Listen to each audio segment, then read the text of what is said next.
Hello students, कैसे हैं आप लोग। तैयारी कर रहे हैं हम हमारे सब्जेक्ट पॉलिटिकल साइंस की NCERT book 12th standard board, pre board and CUET 2024। मैं अनुराधा मित्तल लेके आ रही हूँ आपके लिए आपकी एनसीईआरटी की बुक को बहुत आसान भाषा में आपको समझाने के लिए, ताकि आप अपने सभी एग्जाम्स में बहुत अच्छा स्कोर करें। मेरे सारे जो 12th के स्टूडेंट्स हैं, जो प्यारे प्यारे बच्चे हैं, लगे हुए अपनी तैयारी करने में। दिसंबर शुरू खत्म होने वाला है, जनवरी आने वाला है, टाइम टेबल आपका आ चुका है, तो उस अकॉर्डिंग आपको अपनी तैयारी करनी है। 12th बोर्ड के एग्जाम्स को सीरियसली लेते हुए आपको प्रिपेयर करना है अपने फ्यूचर के लिए एक सीट अच्छे से कॉलेज में रिजर्व। और वो कब होगी? जब आप क्रैक करेंगे सीयूटी 2024। सीयूटी एक एंट्रेंस एग्जाम है जो आपको अपॉर्चुनिटी देता है आपकी मनपसंद यूनिवर्सिटी में आपके फेवरेट कोर्स के साथ आपको एडमिशन दिलाने की। ये जो एग्जाम है एनटीए द्वारा कराया जाता है और इसकी जो एक्सपेक्टेड डेट है वो 15 to 30 मई 2024 डिक्लेयर की जा चुकी है। तो जैसे ही आपके बोर्ड एग्जाम खत्म होते हैं आपको तैयारी में लग जाना है सीयूटी एग्जाम। सीयूटी का जो सिलेबस है उसमें अलग अलग सब्जेक्ट्स हैं, लेकिन मेन जो आपका क्राइटेरिया रहेगा वो उस सब्जेक्ट का रहेगा जिसके थ्रू आप एडमिशन लेना चाह रहे हैं। और हमारा channel different classes, different subject की क्लासेस आपको प्रोवाइड करवा रहा है, और मैं प्रोवाइड करवा रही हूँ आपको दोनों बुक्स पॉलिटिकल साइंस की बहुत अच्छे से, बहुत आसान भाषा में समझाते हुए कि आपको कंसेप्ट क्लियर हो और आप अपने क्वेश्चंस को वहां पर अच्छे से अटेम्प्ट कर पाए। हमारी नंबर ऑफ हमारी प्लेलिस्ट आप देखेंगे तो उसमें आप देखेंगे कि जो कंटेम्परेरी वर्ल्ड पॉलिटिक्स वाली बुक है वो हमारी कंप्लीट हो चुकी है, और जो इंडियन पॉलिटिक्स की बुक है वो हमारी कंटिन्यू है। आज का हमारा चैप्टर है एक नया chapter, era of one party dominance. CUET की सिलेबस में यदि आप देखेंगे तो ये आपकी फर्स्ट यूनिट है, और यदि आप अपने एनसीईआरटी के सिलेबस को देखेंगे तो ये आपका सेकंड चैप्टर है। बाकी चैप्टर सीक्वेंस में चलेंगे तो फर्स्ट और सेकंड चैप्टर में थोड़ा सीक्वेंस में चेंज है। तो सीयूटी का जो आपका सिलेबस दिया हुआ है, प्रिस्क्राइब जो सिलेबस है, उसमें it is the first unit, और अगर आप एनसीईआरटी की बुक्स देखते हैं तो it is your the second chapter. एक चैप्टर हम कंप्लीट कर चुके हैं, that is challenges of nation building. अब हम आपकी इस बुक की बात करें, सिंस जो इंडियन पॉलिटिक्स है सिंस इंडिपेंडेंस, जैसे मैंने आपको बताया था कि दोनों ही बुक्स के चैप्टर एक दूसरे के साथ गुथे हुए बंधे चले जा रहे हैं। यानी आपको अगला चैप्टर तभी समझ में आएगा जब आपको पिछले चैप्टर के कंसेप्ट क्लियर हो। ऐसा नहीं बिल्कुल ही नहीं समझ में आएगा, लेकिन हाँ, अगर आप सीक्वेंस वाइज चैप्टर को समझते जाएंगे तो एक ऐसा लगेगा आपको कि हम इंडियन फ्रीडम के बाद हमारे भारत की कहानी पढ़ रहे हैं, किस तरह भारत ने अपने आप को आज विश्व गुरु के रूप में स्थापित किया है। देखिए बच्चों, जो हमारा फर्स्ट चैप्टर था, जो हमारी फर्स्ट यूनिट थी, वो बेसिकली रिलेटेड थी कि जब इंडिया इंडिपेंडेंस हो गया 1947 में, उसके बाद जस्ट इंडिपेंडेंस के बाद उसके सामने नंबर ऑफ चैलेंजेस क्या क्या थे। चैलेंजेस हम डिस्कस करेंगे यहाँ पर, लेकिन कुछ इंपॉर्टेंट चीजें जो हमने पिछली वीडियो में देखी मैं आपको ब्रीफ में बता दूं। एक आपने देखा था tryst with destiny. Tryst with destiny क्या था? पंडित जवाहरलाल नेहरू द्वारा इंग्लिश में दी गई स्पीच 15 अगस्त 1947 की मिडनाइट में in front of constitutional assembly, जिसमें बेसिकली ये बताया गया था what is the future goals of India, यानी आने वाला जो भारत है, जो हमारा स्वाधीन भारत है, उसके मेन ऑब्जेक्टिव, मोटिव, गोल्स क्या रहने वाले हैं और उनको किस तरह से हम अचीव करेंगे। और ये जो स्पीच पंडित जवाहरलाल नेहरू ने दी, इसको कहा जाता है ट्रस्ट विथ डेस्टिनी। क्लियर? एक आपने पढ़ा था instrument of accession. Instrument of accession क्या था बेटा? इंस्ट्रूमेंट ऑफ एक्सेशन था एक रिटन डॉक्यूमेंट जिन पर वो प्रिंसली स्टेट साइन करते थे जो ये एक्सेप्ट करते थे कि we join or we merge in the India. आपको पता है जब इंडिया इंडिपेंडेंट हुआ तो इंडिपेंडेंस की खुशी के साथ एक दुख भी था, और वो दुख था भारत के पार्टीशन का। भारत दो भागों में विभाजित हो गया था, एक हिंदुस्तान और दूसरा पाकिस्तान। इसी के साथ आपने पढ़ी थी two nation theory. Two nation theory propounded की थी मुस्लिम लीग और मोहम्मद अली जिन्ना ने, जिसमें उन्होंने डिमांड की थी कि एक सेपरेट जो मेजोरिटी कम्युनिटी है उसके लिए सेपरेट स्टेट होना चाहिए, यानी Pakistan for the Muslims and Hindustan for the Hindus. और ये जो टू नेशन थ्योरी है कहीं ना कहीं रीजन ये बनी हमारे पार्टीशन का। फिर आपने बहुत इंपॉर्टेंट लीडर पढ़े थे Sardar Vallabhbhai Patel, iron man of the India. Sardar Vallabhbhai Patel और उनके सचिव वीपी मेनन ने इंडिया के इंटीग्रेशन में बहुत इंपॉर्टेंट रोल प्ले करा। जितने भी प्रिंसली स्टेट थे उनको भारत में मिलाना, उनको कन्विंस करना, उनको समझाना है ना, कैरेट और स्टिक की पॉलिसी यूज करते हुए भारत में उनको सम्मिलित करने में मेजर रोल किसने प्ले किया था? सरदार वल्लभ भाई पटेल ने। उसके बाद आपने देखा कि आंध्र प्रदेश 1952 में पहला स्टेट बना जो लैंग्वेज के बेसिस पे बना था, और ये नंबर ऑफ टाइम्स क्वेश्चंस आपका रिपीट हुआ है। नेम द फर्स्ट स्टेट और year which is framed on the basis of the language. Andhra Pradesh के साथ ही आपने एक लीडर पढ़े थे, श्री राम लल्लू, जिन्होंने क्या करा था? सबसे पहले डिमांड करी थी कि लैंग्वेज के बेसिस पे किया जाए, लेकिन उस वक्त जो इंडियन गवर्नमेंट थी उन्होंने ये डिमांड खारिज करी, उन्होंने हंगर स्ट्राइक करी, और 56 डेज के हंगर स्ट्राइक के बाद उनकी डेथ हो गई, और एट लास्ट गवर्नमेंट को उनकी जो रिकमेंडेशन थी, जो डिमांड थी, वो माननी पड़ी। फिर हमने एक्सटर्नल तो कर लिया, इंटरनल बाउंड्रीज को फ्रेम करने के लिए रीऑर्गेनाइजेशन, स्टेट रीऑर्गेनाइजेशन कमीशन बनाया गया 1953 में डॉक्टर फैजल अली की चेयरमैनशिप में। इस स्टेट ने इन्वेस्टिगेट किया, रिसर्च करा, सर्च किया, बाउंड्रीज फ्रेम करी, और एट लास्ट अपनी रिपोर्ट दी 1956 में, और उस रिपोर्ट में इंडिया में 14 स्टेट और 6 यूनियन टेरिटरी बनाए गए। यानी 1956 में इंडिया में 14 स्टेट और 6 यूनियन टेरिटरीज थे। आज अगर हम बात करें 2023 में, इंडिया है 28 स्टेट्स एंड 8 यूनियन टेरिटरीज। तो ये मैंने आपको थोड़ा सा बैकग्राउंड तैयार कराया पिछले चैप्टर का, क्योंकि मैंने पहले ही बताया हमें अगला चैप्टर तब समझ में आएगा जब हमारे पिछले चैप्टर के कंसेप्ट क्लियर हो, इसलिए मैंने थोड़ा सा लिंक करा है हमारे पहले वाले चैप्टर को आज के चैप्टर से। आज का चैप्टर हमारा किसकी बात करेगा? जैसे आप देख रहे हैं, आज हमारा चैप्टर है era of one party dominance. ये आपका सेकेंड चैप्टर है, ठीक है, नाम है इसका era of one party dominance, India independence, British rule and. यानी इंडिया इंडिपेंडेंट हो गया और ब्रिटिश रूल क्या हो गया? एंड हो गया। तो चलिए बच्चों स्टार्ट करते हैं era of one party dominance. देखिए बेटा, अब हमें यहां पर क्या पढ़ना है? हमें ये पढ़ना है what is the meaning of one party dominance, which type of party system India acquire after the independence. India ने किस तरह की डेमोक्रेसी ऑप्ट करी, और जिस तरह की डेमोक्रेसी ऑप्ट करी उसके लिए इलेक्शन कमीशन की जरूरत पड़ी। इलेक्शन कमीशन कब फ्रेम हुआ, क्या कॉन्स्टिट्यूशनल है या नहीं है, और इसने क्या क्या काम किया। तो ये सारी चीजें हमें आज के चैप्टर में पढ़नी है। तो देखिए, जैसे मैंने आपको पिछली क्लास में बताया और अभी अभी भी मैंने आपको बताया कि जब इंडिया इंडिपेंडेंट हुआ तो उसके सामने 3 मेजर चैलेंजेस थे। चैलेंजेस तो नंबर ऑफ चैलेंजेस बहुत सारे थे, लेकिन 3 major challenges after independence Indian government face are, that is first is unity in diversity. It means Bharat विविधताओं से भरा हुआ देश है ना।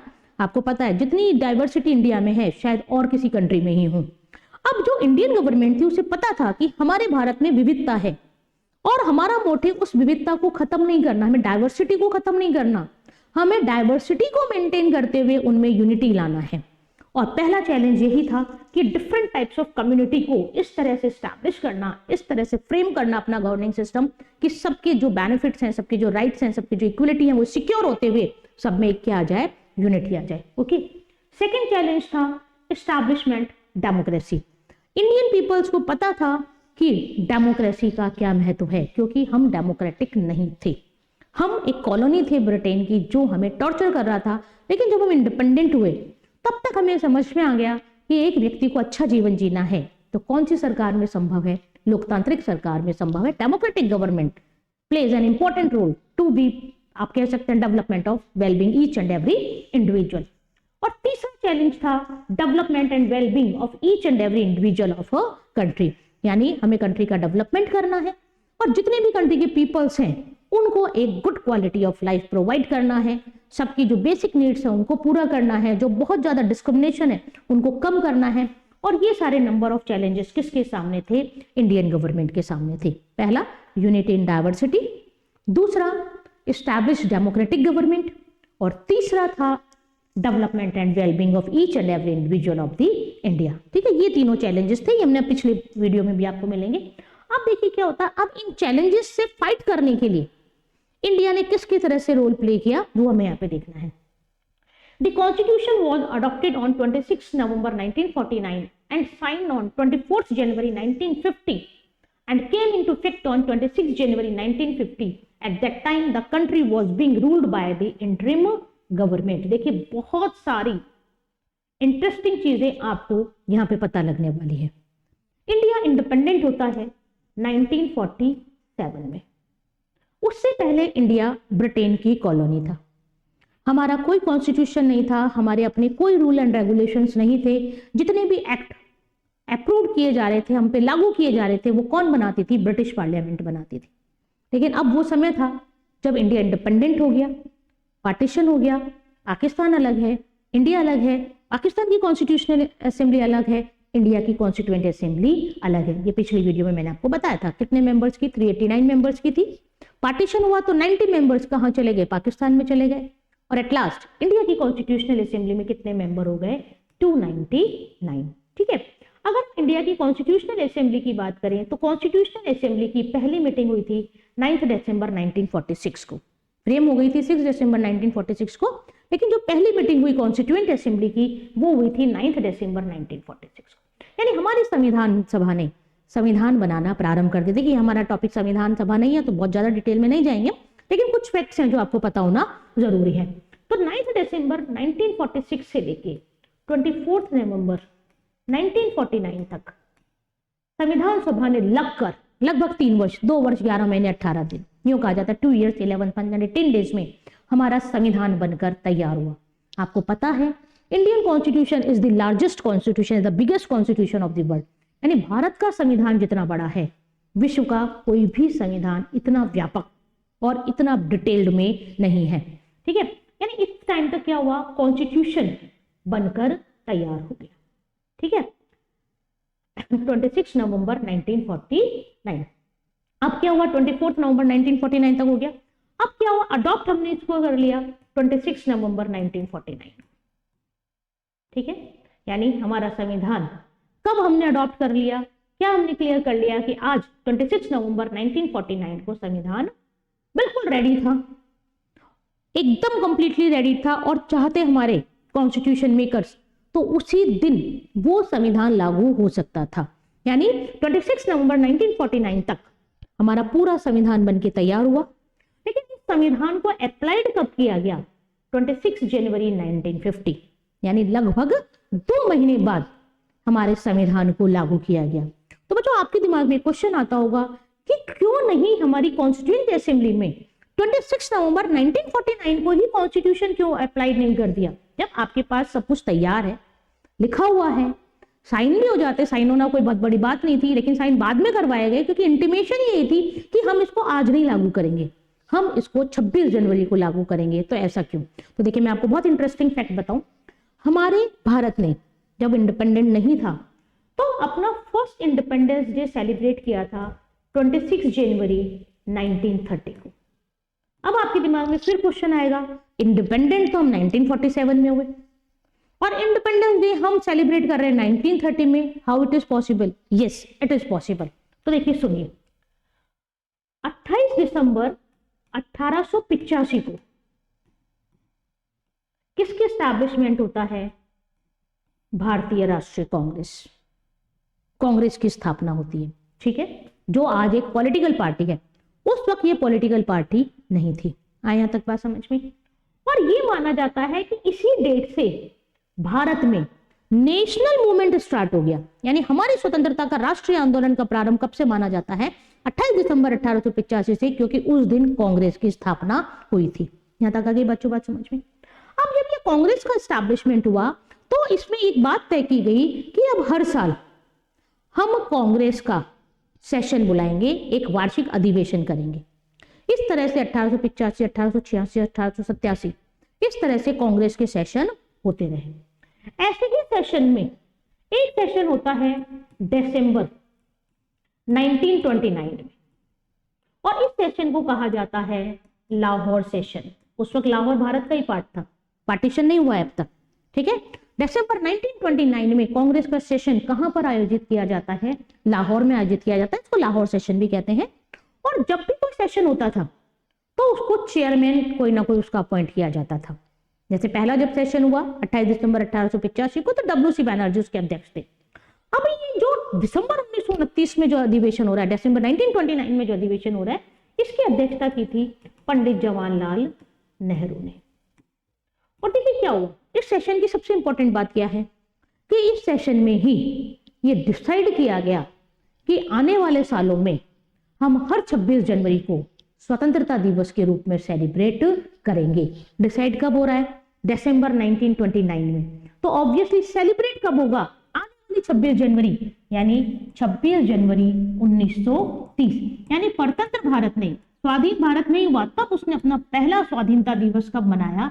26 जनवरी 1930। आगे बच्चों यहाँ तक बात समझ में? ठीक है। अब 26 जनवरी 1930 से लेकर बाद में हर 26 जनवरी को इंडिपेंडेंस डे बनाया जाता रहा। 31, 32, 33, 34, 35, जब सेकेंड वर्ल्ड वॉर हुआ तब रुका थोड़ा, ऐसे बनता गया। अब जब हमारा संविधान बनकर 26 नवंबर 1949 को तैयार हो गया और संविधान सभा के सामने क्वेश्चन आया कि इसको आज अप्लाइड करें या नहीं करें, इसको आज फोर्स में लाएं या नहीं लाएं, तो हमारे जो कॉन्स्टिट्यूशन मेकर हैं, जिन्हें हम देवदूत कहते हैं, उन्होंने कहा कि यदि आज हमने कॉन्स्टिट्यूशन को अप्लाइड कर दिया तो ये जो 26 जनवरी हिस्टोरिकल इंपॉर्टेंस रखती है, ये धीरे धीरे खो जाएगी। और इसको खोने से बचाने के लिए, इसके महत्व को बनाए रखने के लिए हमारे संविधान को 26 नवंबर को लागू न करके 26 जनवरी को 2 महीने बाद लागू किया गया। और लागू किया गया इसलिए आपको पता है 26 जनवरी को हम कैसे सेलिब्रेट करते हैं? एज अ रिपब्लिक डे, ताकि हमेशा जब भी हम पढ़ें कि ये दिन संविधान लागू बन चुका था, इस दिन लागू हुआ, तो हमारे दिमाग में क्वेश्चन आया कि इस दिन लागू क्यों हुआ। और जब लागू क्यों हुआ का क्वेश्चन आएगा तो हमें इस दिन के हिस्टोरिकल इंपॉर्टेंस की पता चलेगी। साथ में मैं आपको एक बात और बता दूं कि तब 26 नवंबर को हमने विधि दिवस के रूप में मनाना शुरू किया और 2015 से हम 26 नवंबर को कॉन्स्टिट्यूशन डे के रूप में मनाते हैं। ये ध्यान रखना है, ये कुछ फैक्ट्स हैं, आगे काम आएंगे आपके कॉम्पिटिशन एग्जाम्स वगैरह में, इस तरह के फैक्ट पूछे जाते हैं। 2015 से 26 नवंबर कॉन्स्टिट्यूशन डे, संविधान दिवस के रूप में सेलिब्रेट किया जाता है। तो आया बच्चों समझ में? यहां मैंने आपको ये बताया कि जब हमारा कॉन्स्टिट्यूशन 26 नवंबर 1949 को बनके पूरा रेडी था, तो भी हमारे कॉन्स्टिट्यूशन मेकर्स ने उस दिन उसको पूरा अप्लाइड ना करके 26 जनवरी 1950 को अप्लाइड क्यों किया?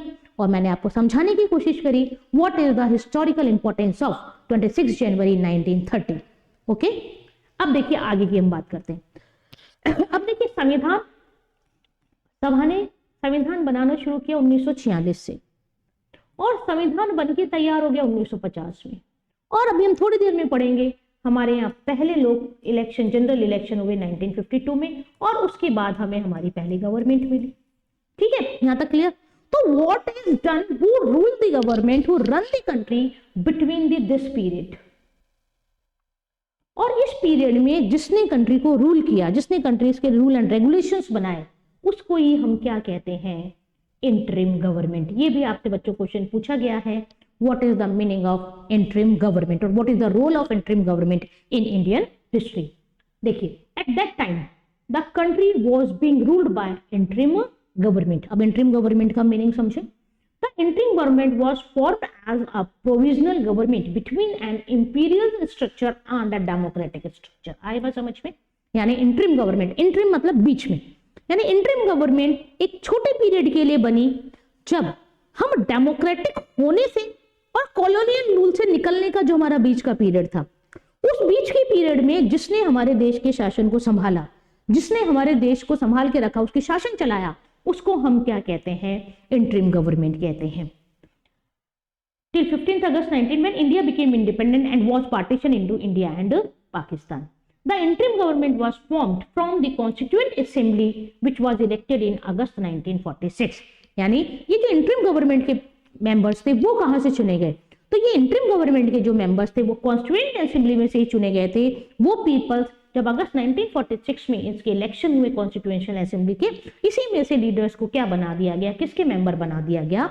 इंटरिम गवर्नमेंट की। तो आई बच्चों इस वाली स्लाइड की पॉइंट समझ में आए? पहले हमने 3 मेजर चैलेंजेस देखे, यूनिटी इन डाइवर्सिटी, दूसरा हमने देखा वेलबींग और डेमोक्रेटिक वेलबींग स्टैब्लिश करना है, डेवलपमेंट करना है, और तीसरा हमने देखा डेमोक्रेटिक गवर्नमेंट स्टैब्लिश करनी है। फिर थोड़ा सा हमने कॉन्स्टिट्यूशन को पढ़ा। 1946 से constitutional assembly, constituent assembly constitution बनाने में लग गई। 1949 तक हमारा संविधान बनके तैयार था। 26 जनवरी 1950 का एक हिस्टोरिकल इंपॉर्टेंस था। उस इंपॉर्टेंस के कारण संविधान को 26 नवंबर को लागू ना करके 26 जनवरी को लागू किया गया। और उस पीरियड के बीच में जिसने हमारे देश के शासन को चलाया, जिसने हमारे देश को संभाल के रखा, उसको क्या कहा जाता है? Interim government. क्लियर? यहां तक आ गई बात समझ में? चलिए आगे देखते हैं आगे की कहानी क्या है। हमेशा की तरह मैं कहती हूँ कि पॉलिटिकल साइंस बहुत छोटी छोटी कहानियों की, और वो कहानियां जो हमसे संबंधित है ना, कोई हम काल्पनिक कहानियों की बात नहीं कर रहे, है ना, कोई सिंड्रेला है, कुछ है, नहीं, कुछ भी काल्पनिक कहानियां नहीं है पॉलिटिकल साइंस में। वो कहानियां हैं जो कहीं ना कहीं हमारी जड़ों से जुड़ी हुई हैं। बस उन्हें सुनना है, समझना है, अप्रिशिएट करना है अपने इतिहास को, अपने लीडर्स को, और मार्क्स लाते जाने हैं। देखिए यहाँ पर अब हम बात कर रहे हैं इलेक्शन कमीशन ऑफ इंडिया। सबसे पहली बात, इलेक्शन कमीशन ऑफ इंडिया क्या है और इसकी रिक्वायरमेंट क्यों पड़ी। देखिए बेटा, अभी मैंने आपको 3 चैलेंजेस बताए, उसमें से एक चैलेंज हमने पढ़ा कि India wants to establish democracy. Bharat क्या चाह रहा था कि भारत में लोकतांत्रिक पद्धति का स्थापना की जाए। किस तरह की सरकार आए? लोकतंत्र की सरकार आए, जनता की सरकार आए। ठीक है, अब देखिए जब हम डेमोक्रेसी की बात करते हैं तो इंडियन जो गवर्नमेंट थी, इंडियन जो पीपल्स थे, who opt in direct democracy, यानी भारत ने किस तरह की डेमोक्रेसी को चूज किया? Indirect democracy. Indirect democracy means when the representative of the peoples participate in the governing system, then this type of democracy is known as indirect democracy। इसको हम, आप ध्यान रखिए, इनडायरेक्ट डेमोक्रेसी को रिप्रेजेंटेटिव डेमोक्रेसी भी कहते हैं, है ना। अप्रत्यक्ष लोकतंत्र को प्रतिनिध्यात्मक लोकतंत्र भी कहा जाता है। इसमें जनता सीधे तौर से खुद शासन कार्यों में भाग नहीं लेती। क्या करती है? अपने प्रतिनिधि चुन देती है और वो प्रतिनिधि शासन कार्यों में भाग लेते हुए उस जनता को रिप्रेजेंट करते हैं, और इसीलिए इसे क्या कहा जाता है? रिप्रेजेंटेटिव डेमोक्रेसी कहा जाता है। क्लियर स्टूडेंट्स, आगे यहाँ तक समझ में? अब देखिए क्या है, the election commission of India came into existence in January 1950। It is a constitutional body under article 324। देखिए, इनडायरेक्ट डेमोक्रेसी इट मीन्स कि भारत में लोकतंत्र होगा, अप्रत्यक्ष लोकतंत्र होगा, जनता अपने प्रतिनिधि चुनेगी और वो प्रतिनिधि शासन कार्य करेंगे। आगे यहां तक बात समझ में? यानी पीपल्स के रिप्रेजेंटेटिव और फिर गवर्नमेंट। इनडायरेक्ट हो गया ना, पीपल अगर सीधा यहां आ जाए तो डायरेक्ट हो जाएगा, लेकिन हमें डायरेक्ट डेमोक्रेसी नहीं पढ़नी, रिप्रेजेंटेटिव। अब यदि इन रिप्रेजेंटेटिव को चुनना है, तो अगर इनको चुनना है तो किसकी जरूरत पड़ेगी? इलेक्शन की। रिप्रेजेंटेटिव किस मेथड से चुने जाएंगे? इलेक्शन से। इलेक्ट होंगे तो इलेक्शन होंगे, और इलेक्शन होंगे तो इलेक्शन कौन करवाएगा? तो इन सबको ध्यान में रखते हुए भारतीय संविधान में अनुच्छेद 324 के तहत, आर्टिकल 324 के तहत election commission of India frame किया गया, जिसको ECI भी कहा जाता है। इलेक्शन कमीशन ऑफ इंडिया किस आर्टिकल में है? आर्टिकल 324 में है। इलेक्शन कमीशन ऑफ इंडिया की हम बात करें तो शुरू में 1 मेंबर था, फिर राजीव गांधी ने मल्टी मेंबर किया, फिर वापस से सिंगल मेंबर हो गया, फिर वापस से इसको मल्टी मेंबर किया गया। यानी एट प्रेजेंट आज हम देखें तो election commission multi member organisation है। 1+2, एक चेयरपर्सन होता है और 2 इलेक्शन कमिश्नर होते हैं। एक चीफ इलेक्शन कमिश्नर होता है और 2 इलेक्शन कमिश्नर होते हैं। ये जो इलेक्शन कमीशन ऑफ इंडिया है, ये प्रेसिडेंट के, वाइस प्रेसिडेंट के, MPs के और MLAs के इलेक्शन कराता है। ध्यान रखिएगा, इलेक्शन कमीशन ऑफ इंडिया किस किस के इलेक्शन करवाएगा? प्रेसिडेंट के इलेक्शन यही करवाएगा, वाइस प्रेसिडेंट का इलेक्शन इसी के द्वारा होता है, MPs जो 2024 में चुनाव होने वाले हैं वो चुनाव भी कौन कराएगा? यही कराएगा। और सबसे इंपॉर्टेंट बात, MLAs जो होते हैं, ये बहुत इंपॉर्टेंट है। जनरली हमारे दिमाग में आता है MLA है तो इनको स्टेट इलेक्शन कमीशन करवाएगा, नहीं। MLAs जो होते हैं, मेंबर ऑफ लेजिस्लेटिव असेंबली, जो अलग अलग स्टेट से होते हैं, उनके इलेक्शंस भी कौन कराता है? ये इलेक्शन कमीशन ऑफ इंडिया ही कराता है। और आज election of commission of India है वो कैसा है? मल्टी मेंबर है, 1+2 इसमें मेंबर्स हैं। ठीक है, Sukumar Sen become the first election commissioner of the India. ठीक है, यानी जब इलेक्शन कमीशन बना 1950 में, उसके पहले चेयरपर्सन कौन बने? मिस्टर सुकुमार सेन।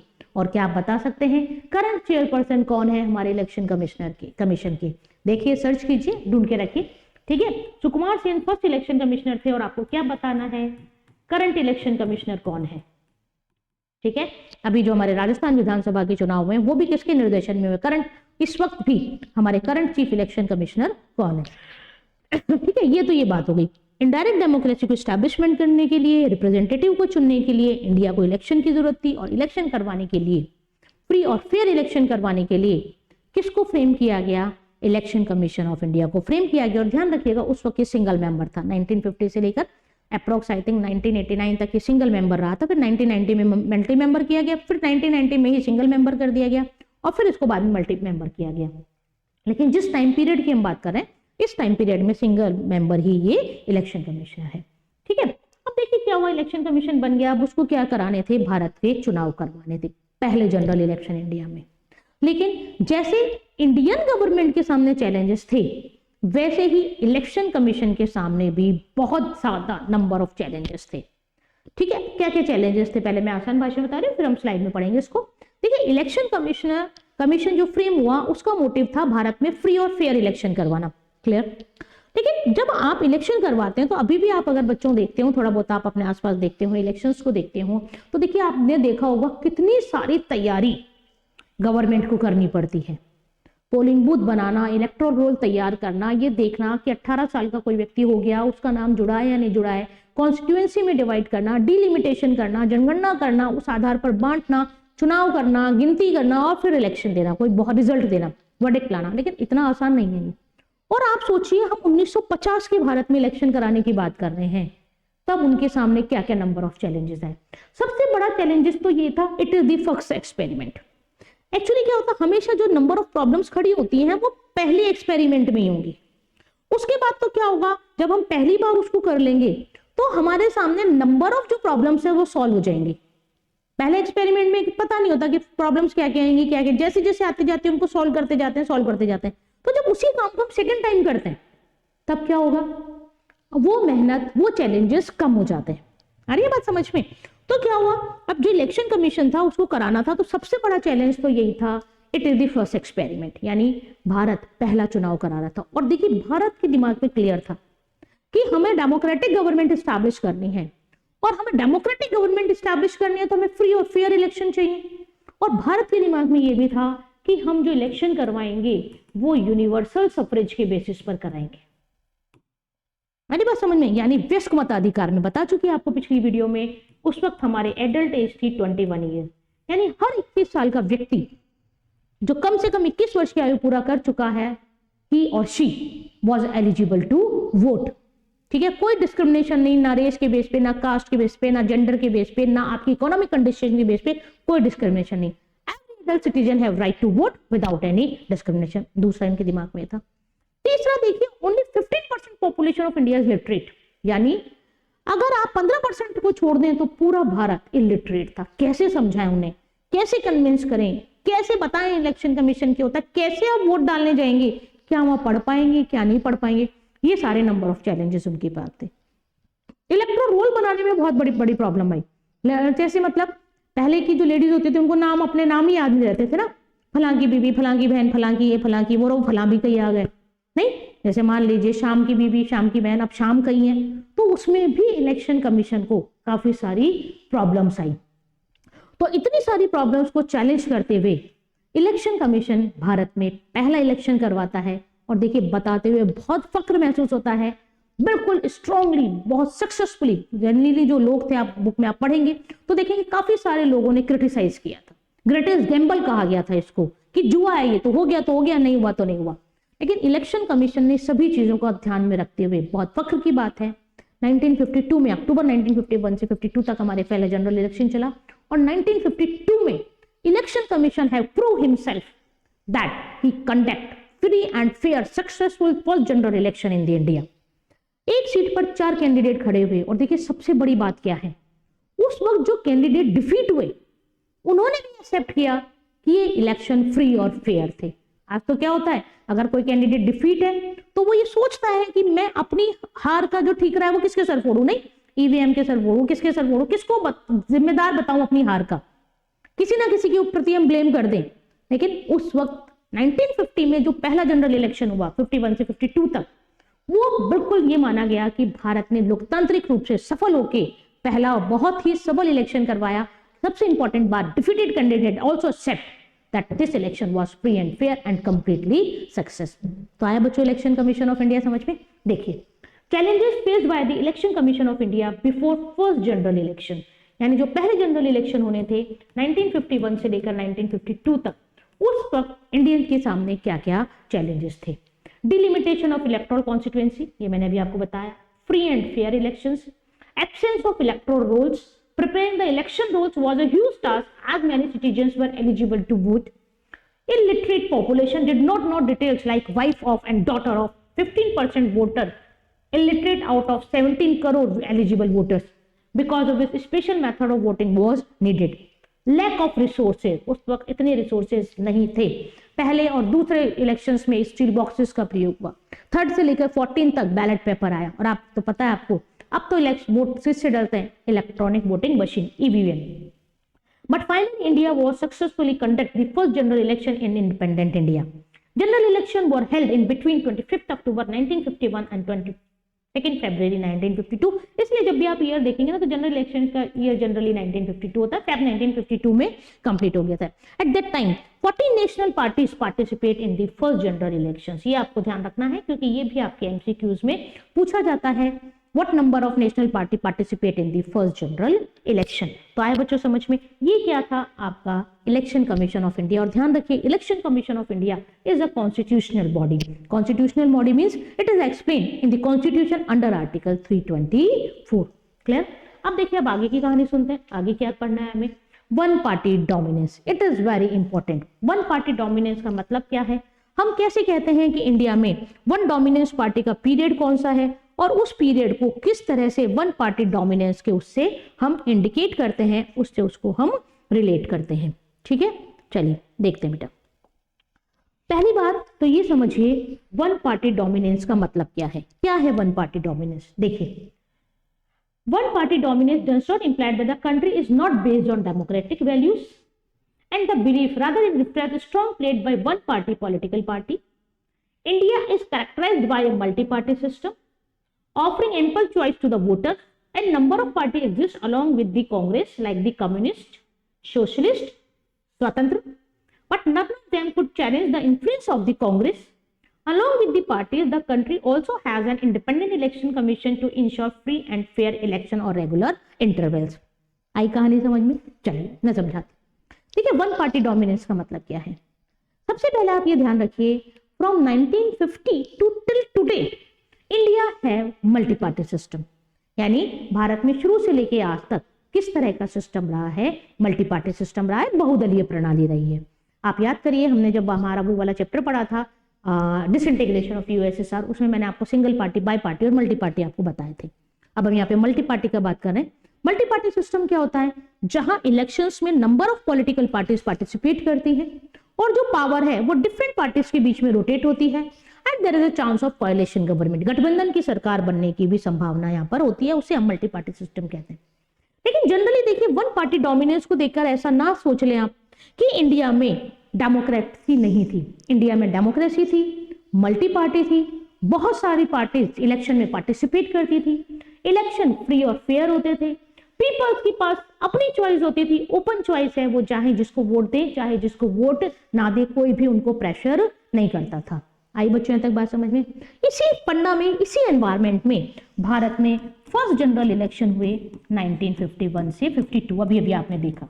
ठीक है, सेकेंड हुए 5 साल बाद इलेक्शन होंगे हमारे जनरल.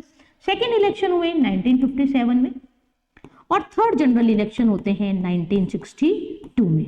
आगे बच्चों यहां तक समझ में? ये हमारे भारत में होने वाले पहले 3 जनरल इलेक्शन 52, 57 एंड 62. और ये जो 1957 से 52 से लेकर 1967 तक का एरा है, उसी एरा को क्या कहते हैं? वन पार्टी डोमिनेंस कहा जाता है ना? वन पार्टी डोमिनेंस क्या मतलब है? वन पार्टी डोमिनेंस का कि इन तीनों इलेक्शंस में कांग्रेस एक डोमिनेटिंग पार्टी रही. ऐसा नहीं है, फिर मैं आपको बता रही हूं, ऐसा नहीं है कि और पॉलिटिकल पार्टीज नहीं थी. और पॉलिटिकल पार्टीज थी, लेकिन वो क्या था? उनकी एग्जिस्टेंस आप कह सकते हैं कि चुनाव में उन्होंने बहुत ज्यादा सीट एक्वायर नहीं करी. लेकिन अगर हम कांग्रेस की बात करें तो कांग्रेस ने तीनों ही लोकसभा इलेक्शन में, चाहे वो पहले हो, चाहे दूसरे हो, चाहे तीसरे हो, तीनों ही लोकसभा इलेक्शंस में मैक्सिमम सीट्स किसने स्कोर करी? कांग्रेस ने स्कोर करी. कौन कौन से इलेक्शन? पहला, दूसरा और तीसरा. First general election, second general election और थर्ड जनरल इलेक्शन. और इस पीरियड में कोई और दूसरी पॉलिटिकल पार्टी नहीं थी जो कांग्रेस की पावर को चैलेंज करे. और क्योंकि कोई दूसरी पावर इस कहीं पर अपनी गवर्नमेंट स्टैब्लिश नहीं कर पाई, पूरे इंडिया में एक मेजर इंडिया वाले पार्ट में किस पार्टी का रूल चला? कांग्रेस का रूल चला. इसलिए इस एरा को क्या कहा जाता है? One party dominance in this system of multi party system. ये ध्यान रखना, ऐसा नहीं आप अपने दिमाग में बिठा ले वन पार्टी सिस्टम मतलब single party system. Single party system नहीं है मल्टी पार्टी सिस्टम ही। लेकिन मल्टी पार्टी सिस्टम होते हुए भी किसकी डोमिनेंस चली? कांग्रेस की डोमिनेंस करी। In the INC, Indian national Congress कब स्टैब्लिश हुई थी? 1885 में। डेट 28 दिसंबर। हो सकता है आपसे पूछ लिया जाए, ठीक है। won the election in big way, it received 4 times as many votes in the second largest party। INC won, देखिए 489 की उस वक्त हमारी लोकसभा थी, उसमें से 364 सीट्स किसको मिली? कांग्रेस को मिली। अप्रॉक्स 45% हो गया ना डोमिनेंस। 45% सीट एक सिंगल पार्टी के पास।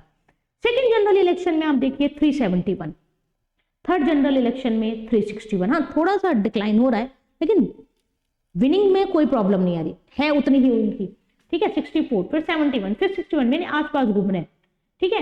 और लेकिन यहाँ पे एक चीज और ध्यान रखना, कांग्रेस फर्स्ट पार्टी थी जो जीती, उसने सरकार बनाई, लेकिन जो उसको चैलेंज कर रही थी वो दूसरी पार्टी कौन थी?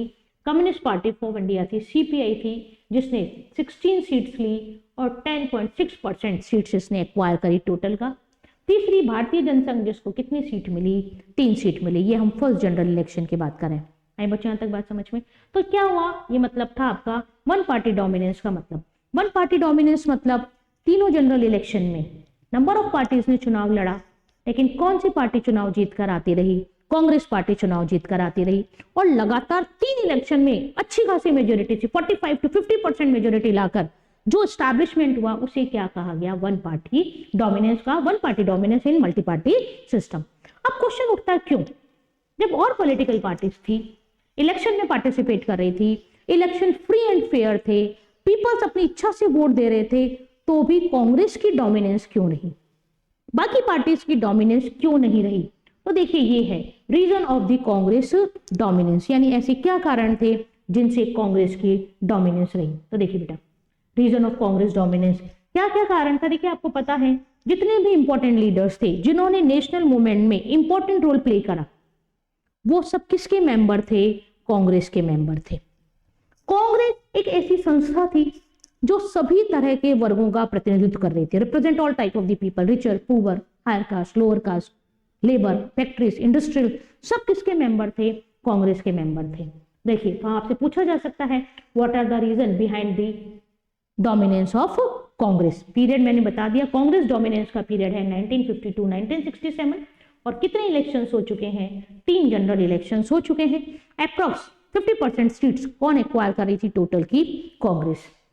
आप देखिए यहाँ पे one party dominance in the Indian context means the dominance of the Congress party in the Indian politics. ये मैंने भी आपको बता दिया।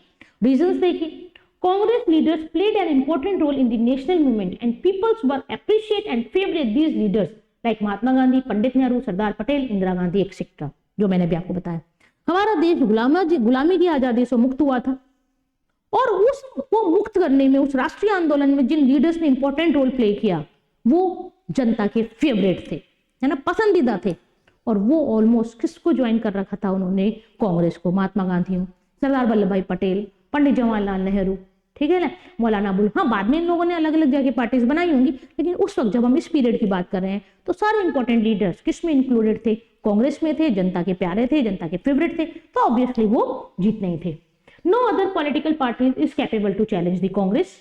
All types of Indian, like upper and lower caste, richer and poor, are the members of the Congress. बताया मैंने अभी आपको। ये क्या है? ये रीजन है आपके कांग्रेस डोमिनेंस की, यानी किस कारण से कांग्रेस ही लगातार 3 इलेक्शंस में जीतती रही। आए बच्चों यहाँ तक समझ में? क्या क्या था रीजन? पहला कि वहां पर जितने भी इंपॉर्टेंट लीडर्स थे जिन्होंने नेशनल मूवमेंट में इंपॉर्टेंट रोल प्ले करा था, वो सारे किसके पार्ट थे? कांग्रेस के पार्ट थे, है ना। और कांग्रेस से रिलेटेड मैंने आपको एक और चीज बताई, वो भी आपको ध्यान रखना है। कांग्रेस का एस्टैब्लिशमेंट कब होता है? कांग्रेस का एस्टैब्लिशमेंट होता है 28 दिसंबर। ये याद रखना है, आपसे एक बार पूछा गया व्हेन वाज कांग्रेस एस्टैब्लिश्ड, ऐसा नहीं हमारी बुक में नहीं है तो हमें ध्यान नहीं रखना, आपको ध्यान रखना है। कांग्रेस वाज एस्टैब्लिश्ड ऑन 28 दिसंबर 1885, ठीक है। और ध्यान रखिएगा उस वक्त ये पॉलिटिकल पार्टी के रूप में नहीं थी, उस वक्त ये एज अ प्रेशर ग्रुप काम कर रही थी, यानी उस वक्त इसका मोटिव चुनाव लड़ना या पता भी नहीं था आगे चुनाव होंगे या ना होंगे। प्रेशर ग्रुप्स क्या होते हैं? प्रेशर ग्रुप भी एक पीपल्स का ग्रुप होता है जो कलेक्टिवली इकट्ठा होकर क्या करता है, गवर्नमेंट पे प्रेशर डालता है कि गवर्नमेंट क्या करे, उनके बेनिफिट में पॉलिसीज को फ्रेम करे। 28 दिसंबर 1885 को कांग्रेस फ्रेम हुई थी। फिर मैंने आपको बताया था इसकी चार्टर में इसमें ये कहा गया था, every year we conduct our session, हर साल क्या किया जाएगा, कांग्रेस का सेशन बुलाया जाएगा, जिसमें अलग अलग चेयरमैन पर्सन होते थे। जैसे पहला 1885 में बुलाया गया, WC बैनर्जी थे। दूसरा हुआ 1886 में दादा भाई नौरोजी थे। तीसरा हुआ 1887 में बदरुद्दीन तैयब जी। चौथा फिर जॉर्ज ह्यूल, यानी अलग अलग पर्सन जो फेमस पर्सन होते थे वो क्या करते थे, चेयरमैनशिप करते थे कांग्रेस की। ये भी आप ध्यान रख लेना, पंडित जवाहरलाल नेहरू ऐसे व्यक्ति थे जिन्होंने कांग्रेस की सबसे ज्यादा बार अध्यक्षता करी, और सबसे ज्यादा बार कितनी बार, 4 बार। और मेन आपको क्या ध्यान रखना है, आपको ध्यान रखना है 1929 का Lahore session of the Congress, Congress का लाहौर अधिवेशन। क्यों याद रखना है लाहौर अधिवेशन, मैंने बताया आपको, क्योंकि इसी अधिवेशन में यह तय किया गया था कि हर साल 26 जनवरी को हम हमारा स्वतंत्रता दिवस मनाएंगे। और परतंत्र भारत ने, जब हम स्वाधीन नहीं हुए थे तब भी हमने हमारा पहला स्वतंत्रता दिवस मनाया। कब मनाया, 26 जनवरी 1930 को, ठीक है। और यही कारण है कि हमारा संविधान 26 नवंबर को लागू ना होकर किस दिन लागू किया गया, 26 जनवरी को लागू किया गया। आया बच्चों समझ में, ठीक है। तो ये आपका था वन पार्टी डोमिनेंस, ठीक है, era of one party dominance. ये देखिए ये कौन है, ये है रजनी कोठारी। नाम पे नहीं जाना, आपको दिख रहा है ये मेल पर्सन है, इनका नाम है रजनी कोठारी। बहुत फेमस स्कॉलर हैं, एक्टिविस्ट हैं, और इन्होंने इंडियन पॉलिटिक्स के बारे में टाइम टू टाइम अपने ओपिनियन दिए हैं। और इन्होंने ऐसा ही एक कंसेप्ट दिया है जिसको कहा जाता है, इनके द्वारा जो कंसेप्ट दिया गया है जो हमें ध्यान से पढ़ना है, वो इन्होंने कंसेप्ट दिया है जिसको कहा जाता है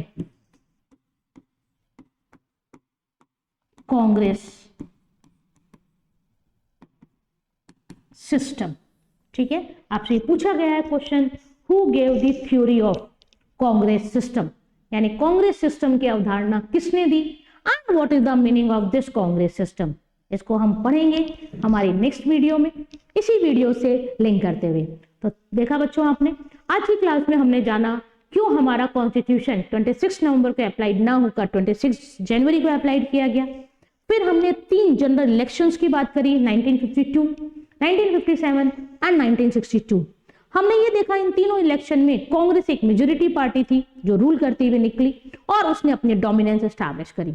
इलेक्शन कमीशन ऑफ इंडिया को हमने समझा और ये देखा कि जब पहले इलेक्शन कराए गए उसके सामने नंबर ऑफ चैलेंजेस क्या था।